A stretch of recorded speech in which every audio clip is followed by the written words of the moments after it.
Nestled deep in the heart of Maine's dense forests, Whispering Pines loomed over the village like a spectral sentinel. The mansion, once magnificent, now decayed into an ominous ruin, had always been the subject of hushed conversations and local folklore.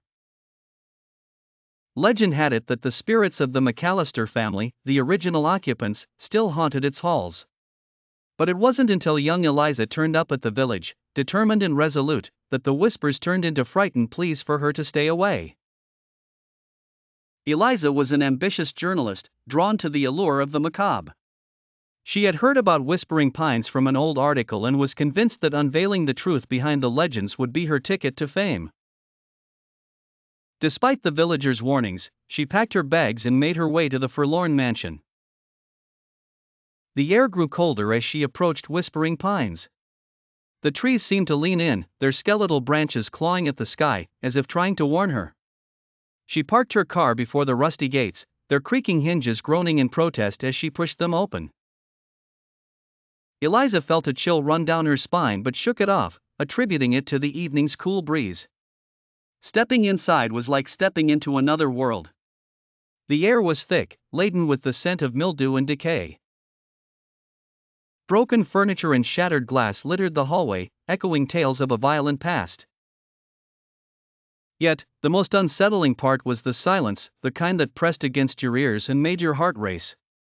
As she wandered deeper into the mansion, the darkness seemed to thicken. Armed with only a flashlight, Eliza's resolve wavered for the first time. She heard a whisper, faint and distant, calling her name. She turned sharply, but there was nothing there, only shadows that danced mockingly. She pressed on, each step feeling heavier as doubt crept in. Eliza found herself in what appeared to be the old drawing room. The remnants of once opulent furnishings indicated that this had been the heart of the mansion. Her flashlight flickered, and in that brief moment of darkness, she felt icy fingers brush against her arm. She stifled a scream and swung the beam of light wildly, but again, there was nothing. Trying to steady her breathing, she noticed a portrait hanging above the fireplace, untouched by time unlike the rest of the room.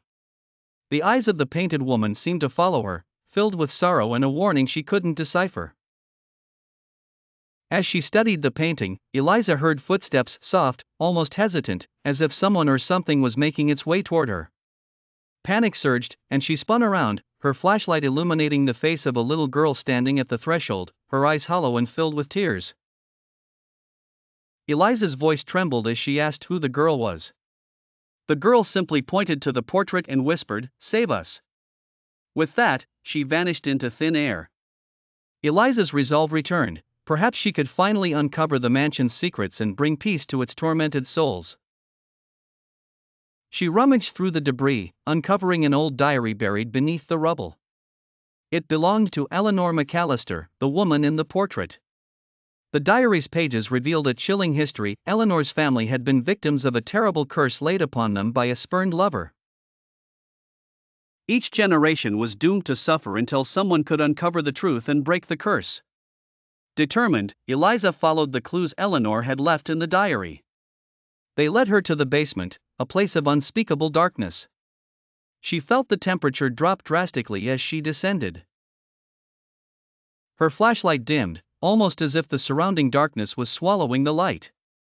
The basement walls were covered in cryptic symbols and bloodstains, evidence of rituals performed long ago. At the center stood an ancient altar, untouched by time.